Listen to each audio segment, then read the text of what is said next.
Assalamualaikum warahmatullahi wabarakatuh. Kami akan mempresentasikan materi pembelajaran dengan judul Kewajiban dan Hak Negara dan Warga Negara dalam Demokrasi. Kami dari kelompok 4 dengan dosen pengampu Ibu Mika Amelia SPD MPD yang beranggotakan kelompok saya Adeta Arifin dengan NIM 12210628, Afia Diayansani dengan NIM 12210464, Arsyirohim Sidik dengan NIM 12210580, dan Hanifatur Rahman dengan NIM 12210265. Hak dan kewajiban. Hak adalah kuasa untuk menerima atau melakukan sesuatu yang seharusnya hanya bisa dilakukan oleh pihak tertentu dan tidak bisa dipaksakan oleh pihak lain. Sedangkan wajib adalah kewajiban untuk memberikan atau melaksanakan sesuatu yang hanya dapat dilakukan oleh pihak tertentu dan tidak dapat dipaksakan oleh pihak lain. Hak dan kewajiban merupakan sesuatu yang tidak dapat dipisahkan. Menurut teori korelasi, ada hubungan timbal balik antara hak dan kewajiban. Menurutnya, setiap kewajiban seseorang berkaitan dengan hak orang lain dan begitu pula sebaliknya. Tradisi sejak dahulu. Tradisi budaya Indonesia sejak zaman kerajaan cenderung lebih mengedepankan konsep kewajiban daripada hak, yakni kepatuhan rakyat terhadap penguasa seperti raja atau sultan yang dianggap sebagai bentuk penghambaan total.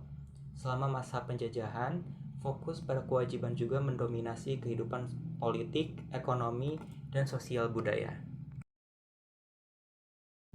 Sumber historis, sosiologis, dan politik. Secara historis, perjuangan menegakkan hak asasi manusia terjadi di dunia barat adalah John Locke, seorang filsuf Inggris pada abad ke-17 yang pertama kali merumuskan adanya hak alamiah atau natural rights yang melekat pada setiap diri manusia, yaitu hak atas hidup, hak kebebasan, dan hak milik.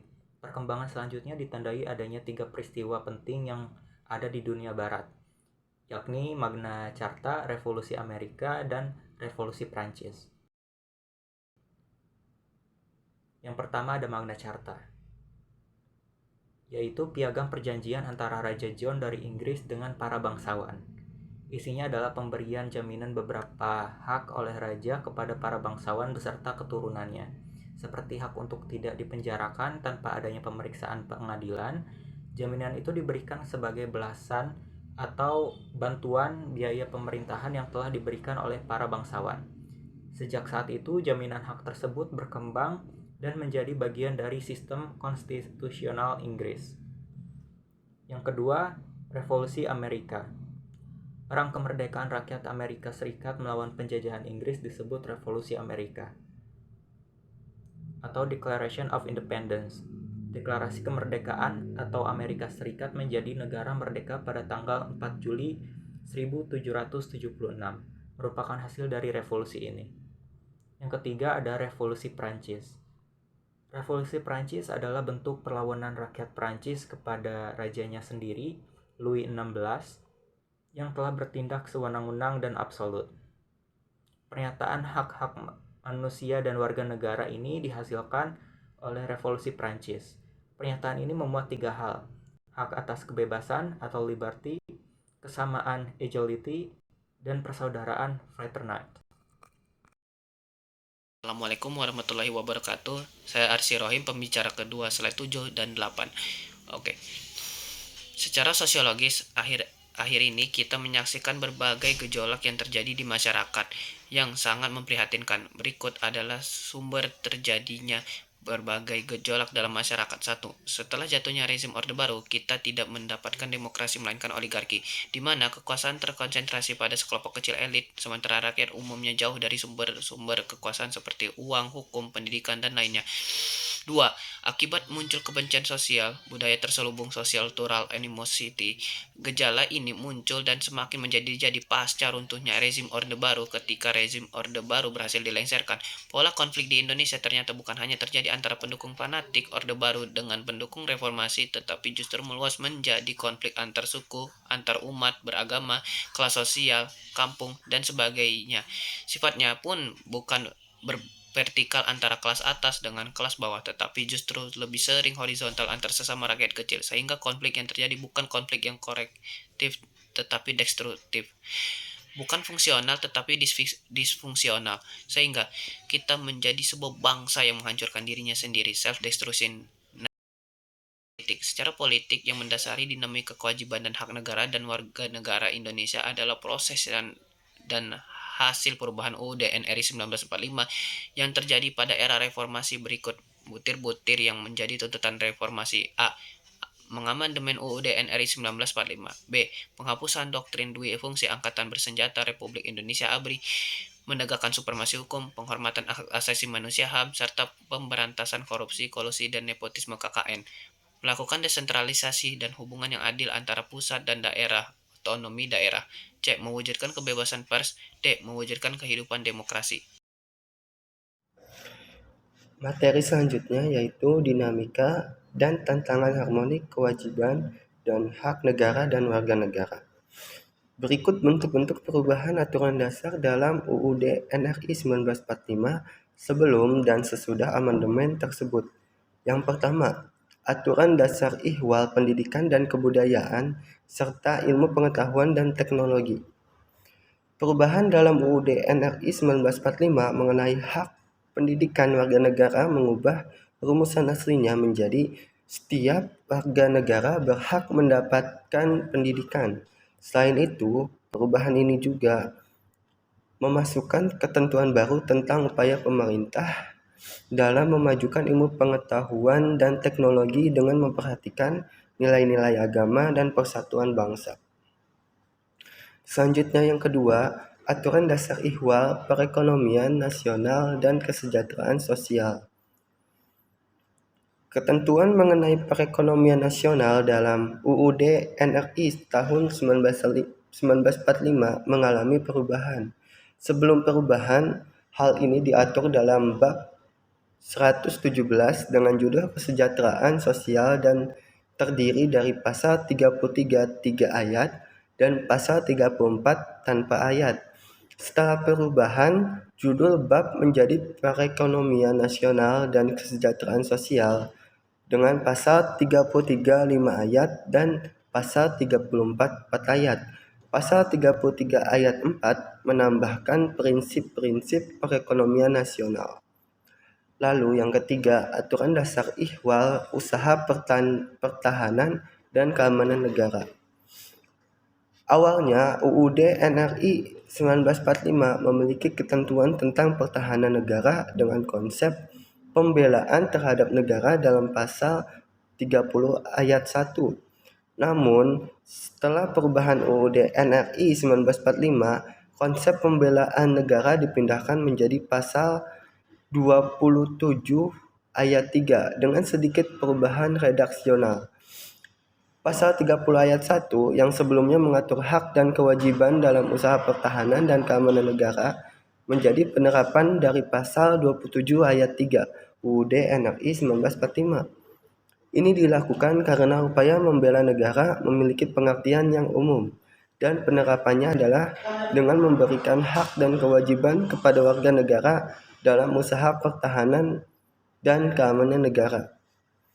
Lalu yang terakhir, keempat, aturan dasar ihwal hak dan kewajiban asasi manusia. Setelah amandemen keempat UUD NRI 1945, penghormatan terhadap hak asasi manusia mengalami perubahan yang signifikan. Sebelumnya, hak-hak dasar warga negara diatur dalam pasal-pasal seperti 27 sampai 34. Setelah amandemen, aturan dasar tentang hak asasi manusia diatur secara terpisah di bawah judul Hak Asasi Manusia atau singkatannya HAM, termasuk juga kewajiban asasi manusia.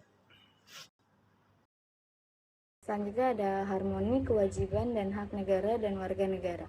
Undang-Undang Dasar Negara Republik Indonesia tahun 1945 tidak hanya memuat aturan dasar ihwal kewajiban dan hak negara, melainkan juga kewajiban dan hak warga negara. Dengan demikian, terdapat harmoni kewajiban dan hak negara di satu pihak dengan kewajiban dan pihak warga negara di pihak lain. Berikut adalah pendekatan kebutuhan warga negara. Yang pertama ada agama. Undang-Undang Dasar adalah dokumen hukum yang mencerminkan cita-cita bersama rakyat Indonesia.